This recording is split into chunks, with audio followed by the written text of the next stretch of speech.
am writing this under an appreciable mental strain, since by tonight I shall be no more.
Penniless, and at the end of my supply of the drug which alone makes life endurable, I can bear the torture no longer, and shall cast myself from this garret window into the squalid street below.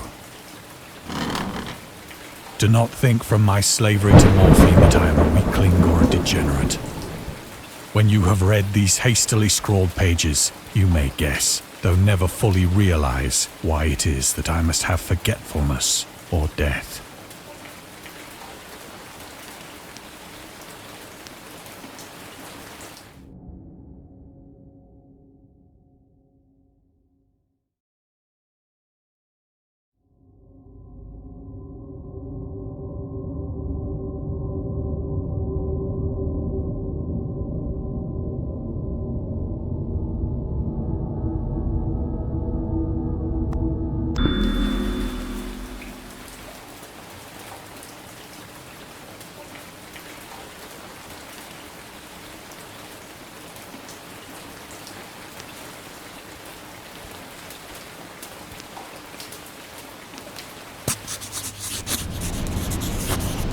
It was in one of the most open and least frequented parts of the broad Pacific that the packet of which I was supercargo fell a victim to the German sea raider.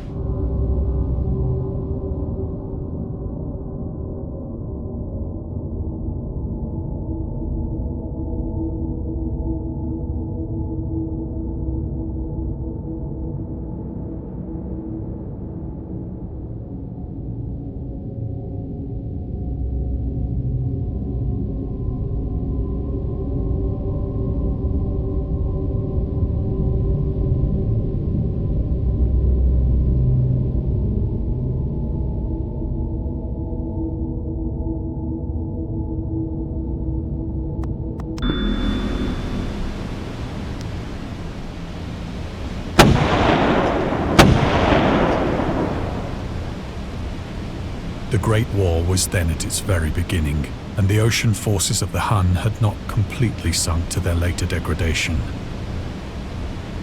So that our vessel was made a legitimate prize, whilst we of her crew were treated with all the fairness and consideration due us as naval prisoners.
So liberal, indeed, was the discipline of our captors that 5 days after we were taken, I managed to escape alone.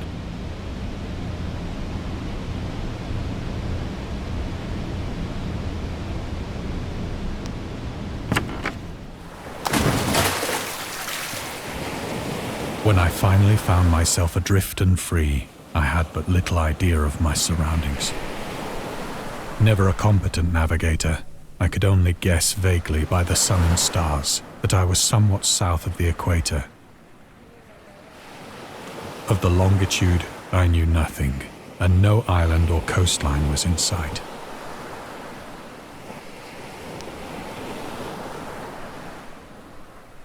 The weather kept fair, and for uncounted days I drifted aimlessly beneath the scorching sun, waiting either for some passing ship or to be cast on the shores of some habitable land.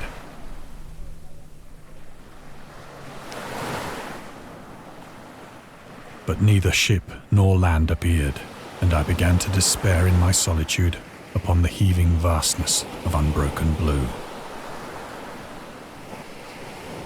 The change happened whilst I slept. Its details I shall never know, for my slumber, though troubled and dream-infested, was continuous.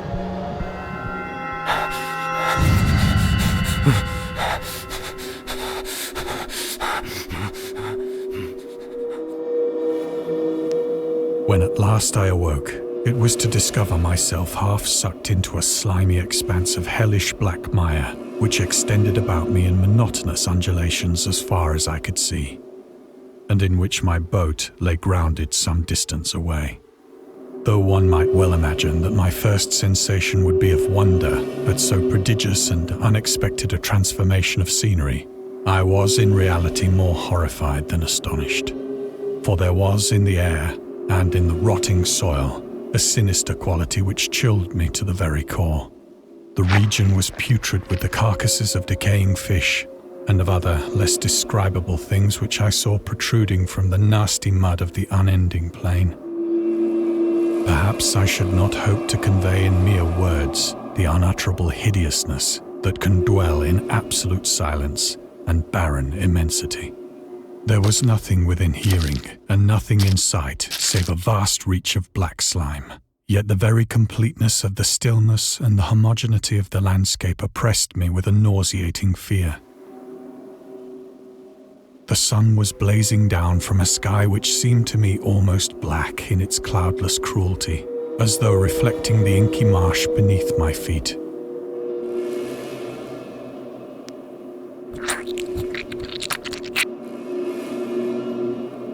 As I crawled into the stranded boat, I realized that only one theory could explain my position. Through some unprecedented volcanic upheaval, a portion of the ocean floor must have been thrown to the surface, exposing regions for which innumerable millions of years had lain hidden under unfathomable watery depths.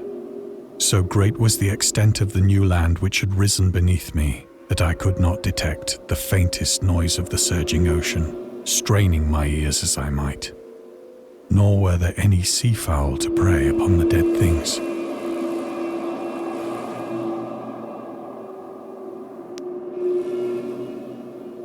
For several hours I sat thinking or brooding in the boat, which lay upon its side and afforded a slight shade as the sun moved across the heavens. As the day progressed, the ground lost some of its stickiness and seemed likely to dry sufficiently for traveling purposes in a short time. That night I slept but little, and the next day I made for myself a pack containing food and water, preparatory to an overland journey in search of the vanished sea and possible rescue.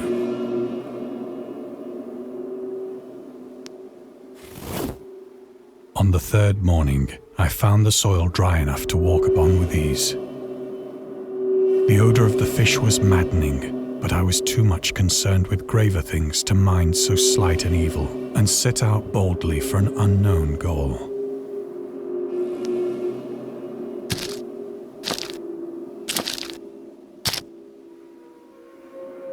All day I forged steadily westward, guided by a faraway hummock which rose higher than any other elevation on the rolling desert.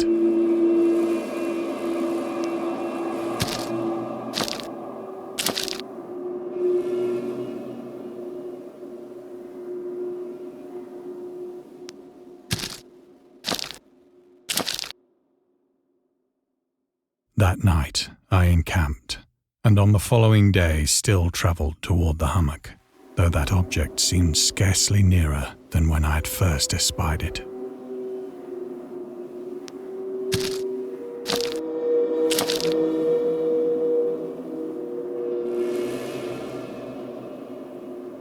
By the fourth evening, I attained the base of the mound, which turned out to be much higher than it had appeared from a distance.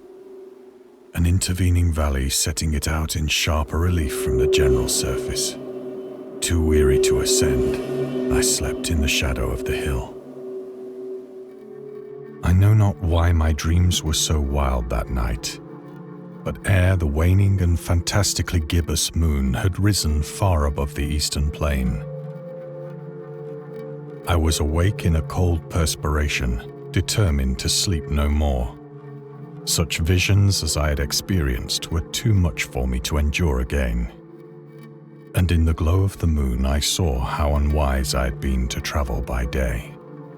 Without the glare of the parching sun, my journey would have cost me less energy. Indeed, I now felt quite able to perform the ascent which had deterred me at sunset. Picking up my pack, I started for the crest of the eminence.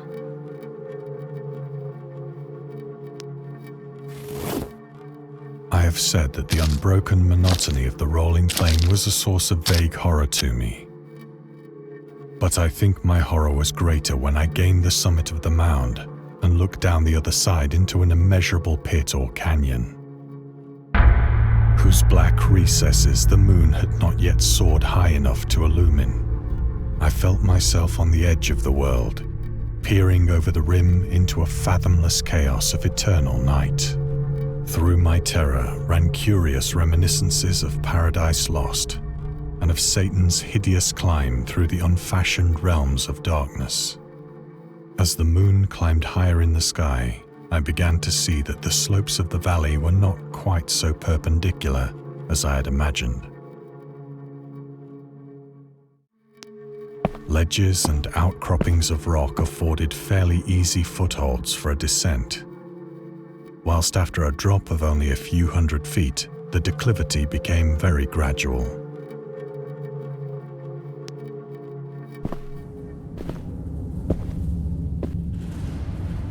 Urged on by an impulse which I cannot definitely analyze, I scrambled with difficulty down the rocks and stood on the gentler slope beneath, gazing into the Stygian deeps, where no light had yet penetrated. All at once, my attention was captured by a vast and singular object on the opposite slope, which rose steeply about 100 yards ahead of me. An object that gleamed whitely in the newly bestowed rays of the ascending moon.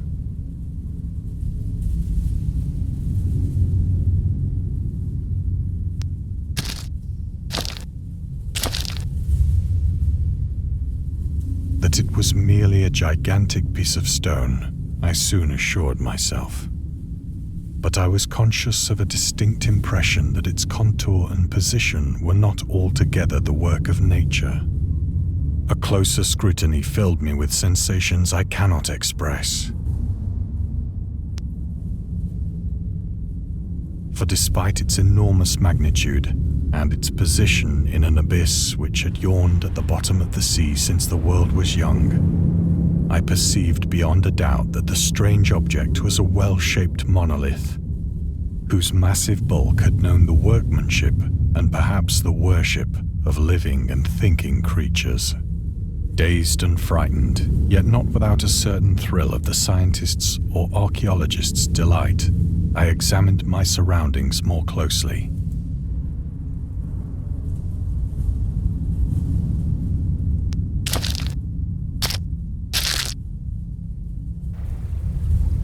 The moon, now near the the zenith shone weirdly and vividly above the towering steeps that hemmed in the chasm, and revealed the fact that a far-flung body of water flowed at the bottom, winding out of sight in both directions and almost lapping my feet as I stood on the slope. Across the chasm, the wavelets washed the base of the Cyclopean monolith, on whose surface I could now trace both inscriptions and crude sculptures.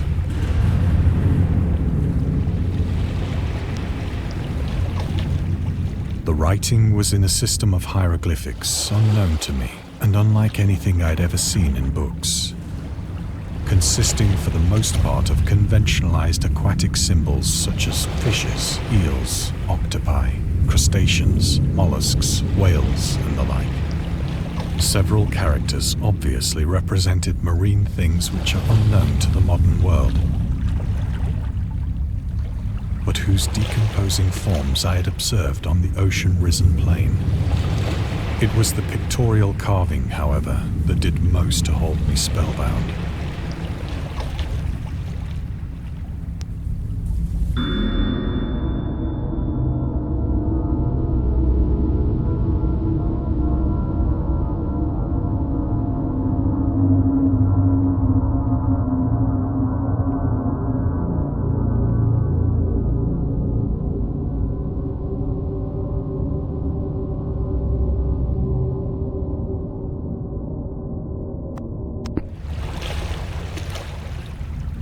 Plainly visible across the intervening water on account of their enormous size were an array of bas-reliefs whose subjects would have excited the envy of a Doré.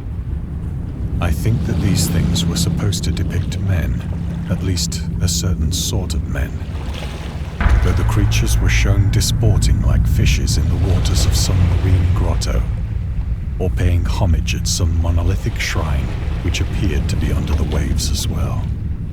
Of their faces and forms I dare not speak in detail, for the mere remembrance makes me grow faint. Grotesque beyond the imagination of a Poe or a Bulwer.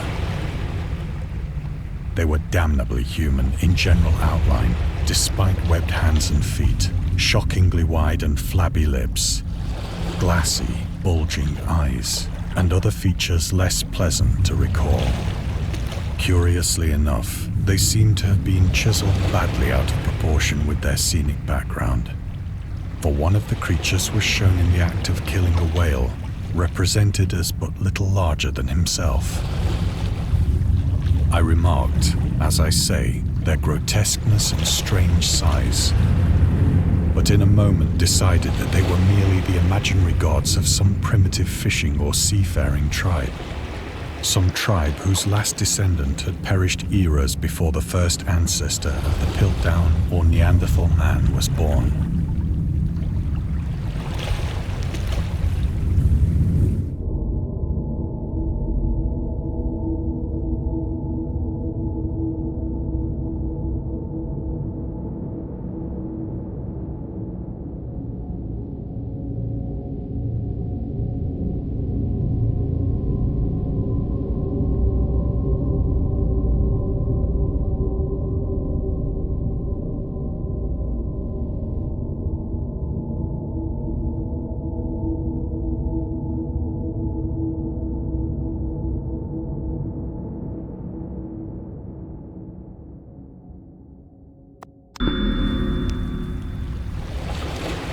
Awestruck at this unexpected glimpse into a past beyond the conception of the most daring anthropologist, I stood musing whilst the moon cast queer reflections on the silent channel before me. Then, suddenly, I saw it. With only a slight churning to mark its rise to the surface, the thing slid into view above the dark waters. Polyphemus-like and loathsome, it darted like a stupendous monster of nightmares to the monolith, about which it flung its gigantic scaly arms, the while it bowed its hideous head and gave vent to certain measured sounds. I think I went mad then. Of my frantic ascent of the slope and cliff, and of my delirious journey back to the stranded boat, I remember little.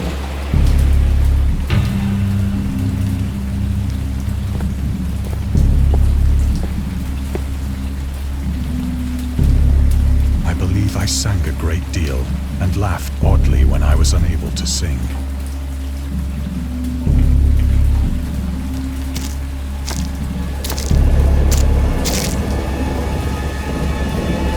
I have indistinct recollections of a great storm sometime after I reached the boat. At any rate, I know that I heard pearls of thunder and other tones which nature utters only in her wildest moods.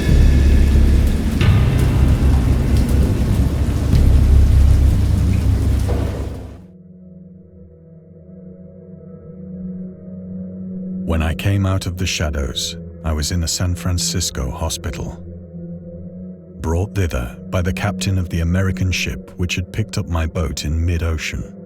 In my delirium, I had said much, but found that my words had been given scant attention. Of any land upheaval in the Pacific, my rescuers knew nothing. Nor did I deem it necessary to insist upon a thing which I knew they could not believe.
Once I sought out a celebrated ethnologist and amused him with peculiar questions regarding the ancient Philistine legend of Dagon, the fish god.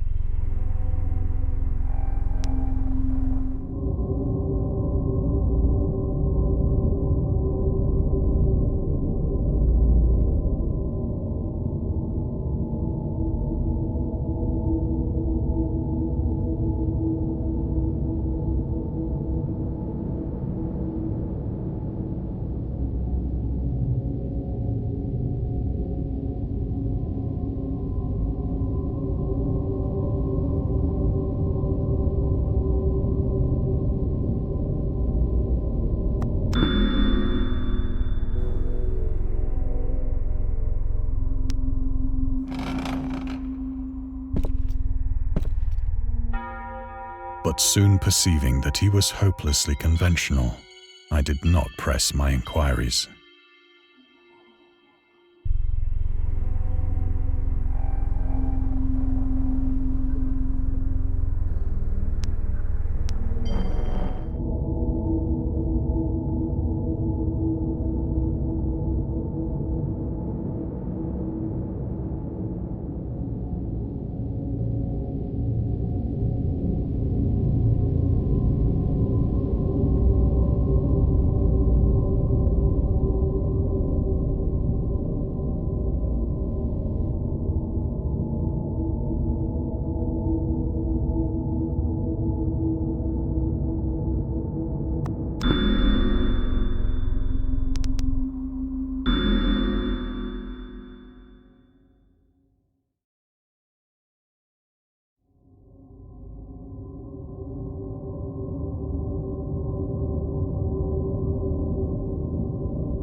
It is at night, especially when the moon is gibbous and waning, that I see the thing. I tried morphine, but the drug has given only transient surcease and has drawn me into its clutches as a hopeless slave. So now I am to end it all, having written a full account for the information or the contemptuous amusement of my fellow men.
Often, I ask myself if it could not all have been a pure phantasm, a mere freak of fever as I lay sun-stricken and raving in the open boat after my escape from the German man-of-war.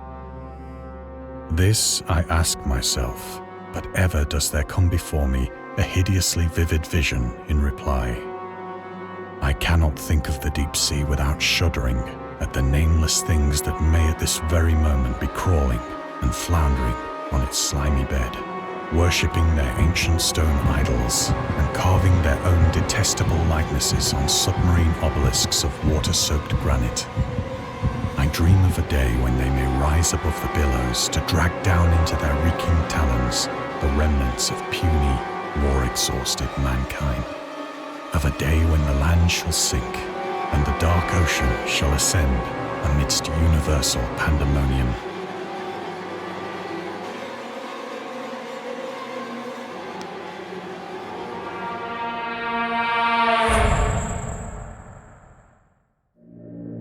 The end is near. I hear a noise at the door, as of some immense slippery body lumbering against it. It shall not find me.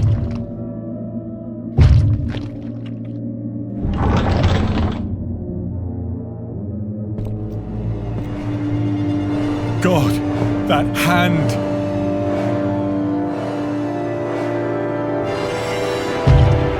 The window! The window!